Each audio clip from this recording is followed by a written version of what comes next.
NASCAR is considering moving the traditional number placements on the cars in the near future, and the Long Beach Grand Prix has been moved to the season finale for the IndyCar Championship. What's going on, guys? It's Daniel, and welcome back to another video. We got a lot of NASCAR and some IndyCar news we discussed here today. Let's go ahead and just jump straight into it. So the first thing we're going to talk is about a couple sponsorship announcements, as Rheem will be joining Joe Gibbs Racing in 2021, and they will sponsor Christopher Bell in 2021.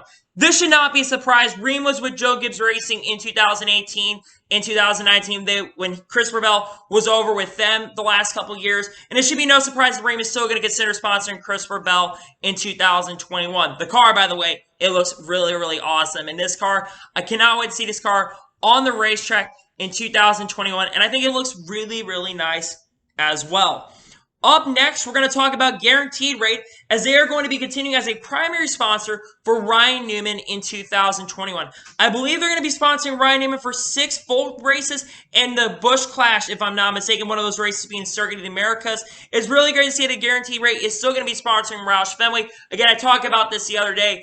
Roush Fenway has been getting a lot better when it comes to their sponsorship. Years ago, they were struggling with sponsorship, and now it looks really, really good to see that they are going to be continuing to sponsor Ryan Newman in 2021 and keep Roush funded for the next couple years. Great to see Guaranteed Rate continuing to be a major partner for Roush Fenway Racing going into the near future. Up next, we're going to talk about 23XI Racing once again, as they dropped their merch last night, and they sold out their merchandise within 5 minutes, in less than 5 minutes as a matter of fact.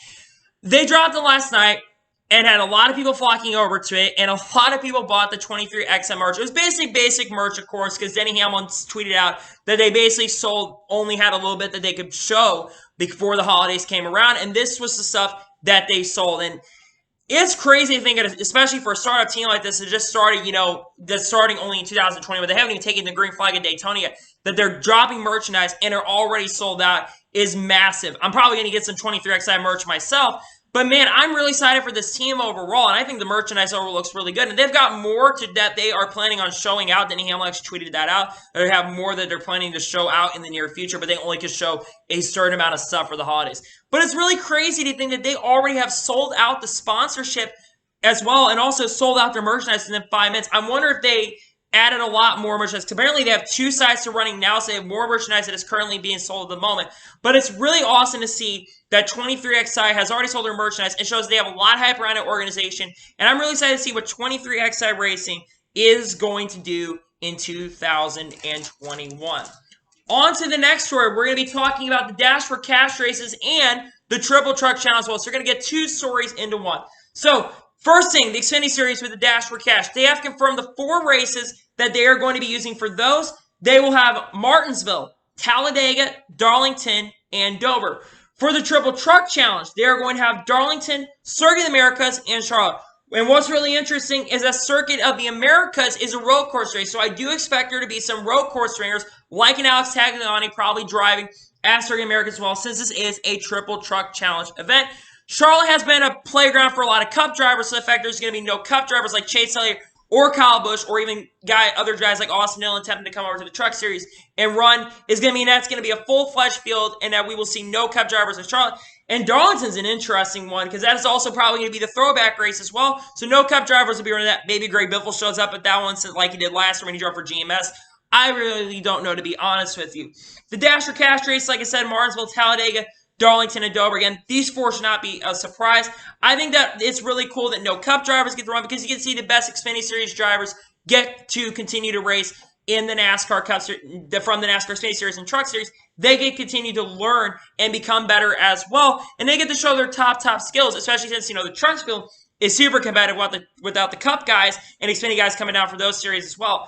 You get to see a lot more competition. I think the racing generally for these races is going to be better, especially since, the Triple Truck Challenge, even if a small team wins one of these events, like a Tory Racing is a little bit of a smaller team, they're able to fund them and able to help them basically have enough funding to run the full season. I think that both these things that they've run for the last couple of years are generally really, really, really awesome. I do expect drivers like Greg Biffle and maybe some other drivers like James Busher to come out of nowhere and probably test out for these 2 certain events that will be taking place later this season.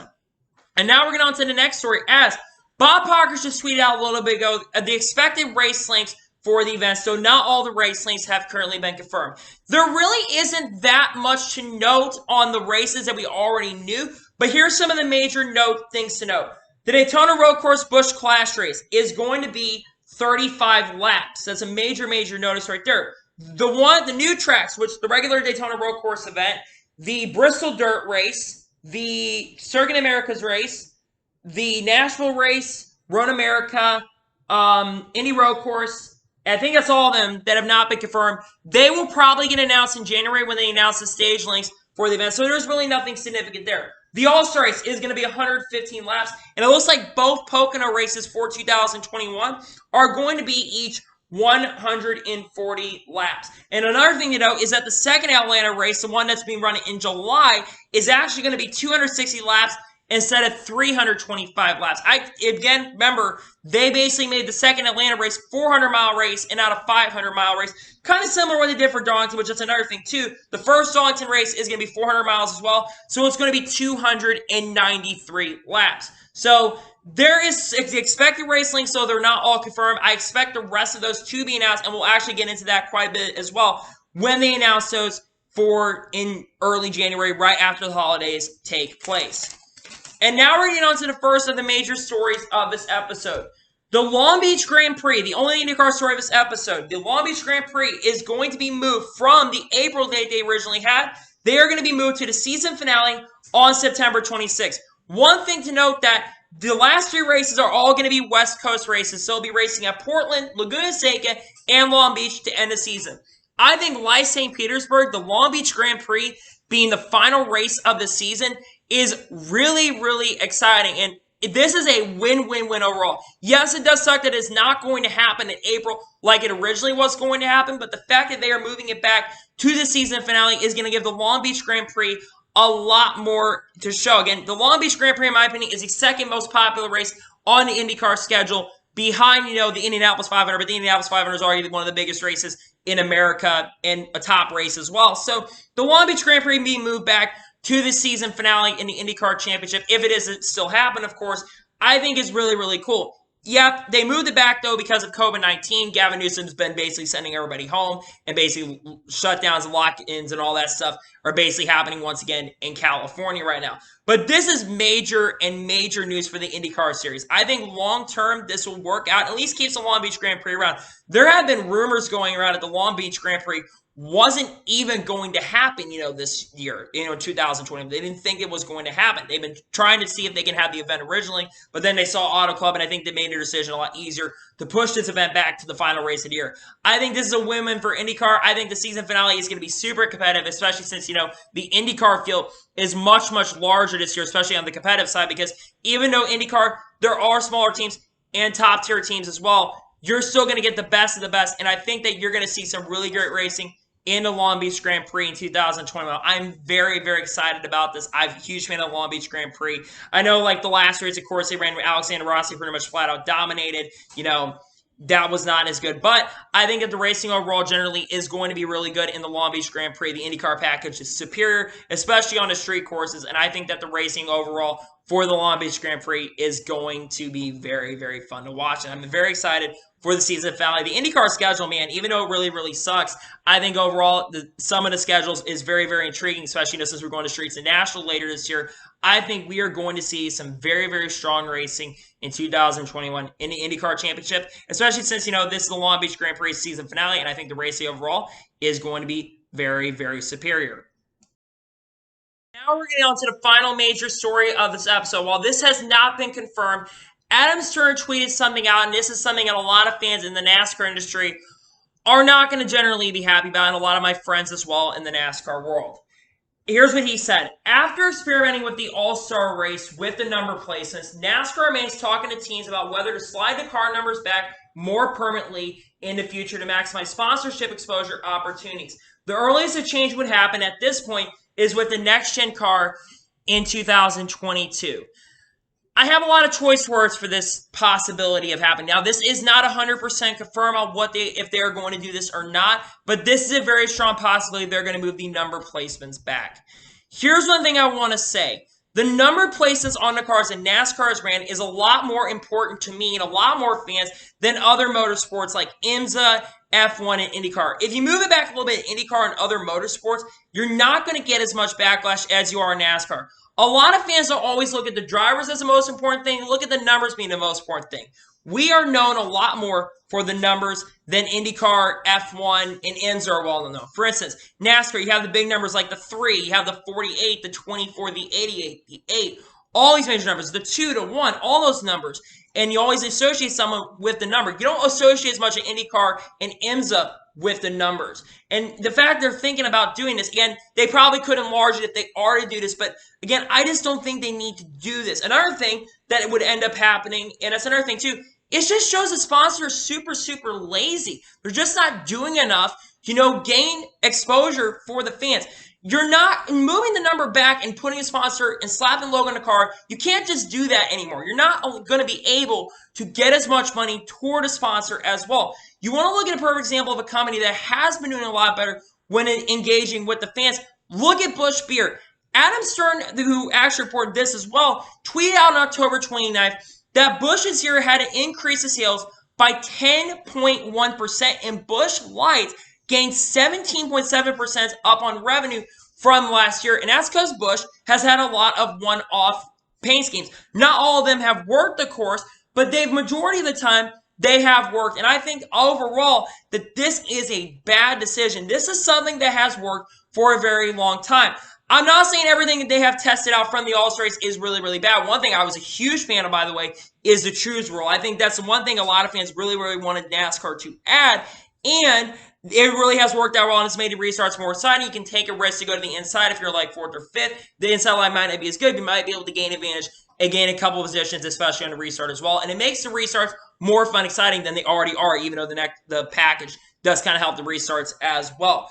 But most fans were either mixed on this or usually negative. And the uproar on Twitter last night, I think, had a perfect example of the racing just not being just that good. Well, not the racing, just overall this decision if they are going to do this. This is not a thing that they need to do. I do not think they need to change this. If something has worked for 60-something years, why are they trying to fix things that don't need to be fixed? No one wants this. No one wants NASCAR to move the number placements on the cars back. Again, some of the paint schemes did work. I will say that in the All-Stars. But they overall did not work. And most fans were against this overall at the beginning. Why are they trying to change this? You don't need to make a change like this when it's worked for as long as it has. You don't need to fix this. I understand a NASCAR wants to get more sponsors. These sponsors cannot be lazy. It's showing how lazy they're being, and they're not getting involved enough with the sport. And maybe that's why Pepsi left the sport, for crying out loud, because they were not engaging with the fans like Mountain Dew is. Napa's kind of done, and they've been around the sport for a while. Busch is arguably one of the most engaging. You have to engage with the fans. Same thing with drivers. If drivers want to continue to be relevant in the sport, they have to continue to engage with the fans. That's why you see guys like Chase Elliott. They're going on Twitch and they're streaming. You have to look at Bubba Wallace. He's been also streaming as well. Ryan Blaney. You have to engage with the fans. And look at Lando Norris. Lando Norris is not only in F1. Not only is Lando Norris known for being a really good F1 driver, he's not as good of a driver not in the best cars, but he usually runs really well. But he's really well known in the gaming industry, especially in the UK areas, and he's gotten a lot of attention as well, and he's experimenting. And that's why you see drivers doing, you have to experiment and try out new things, and you have to engage with your fans. You can't just no longer slap a logo on the car. You're not going to make as much return on investment. You're not going to make as much as if you're trying out new things and trying to engage with the fans. That's what Busch has been doing, and I think every sponsor in NASCAR needs to take notice, and I do not think that they overall need to change the number placements on these cars going forward. So, anyway, that is going to be for today's motorsports news video. I want to thank you guys for watching. Please like and subscribe to the channel, turn notifications on so you get notified when a video does go live on my channel. Follow me on Twitter, Facebook, and Instagram. Link in the description below for that, and comment your thoughts on today's video. Do you think that NASCAR needs to move the number placements back on the cars farther back or not? Let me know in comments below. And what are your thoughts about the Long Beach Grand Prix being moved back to the season finale? Do you think IndyCar made the right decision on that or not? If you enjoyed today's video, make sure to like it so YouTube can recommend more of these great videos out to you guys. If you do that, I would greatly appreciate it. Your guys' support has been really awesome. We're very close to 500 subscribers. If I can reach that by the end of this year, that would be really, really awesome. Anyway, like I said, I want to thank you guys for watching today's video, and I'll see you guys next time. Take care, everybody.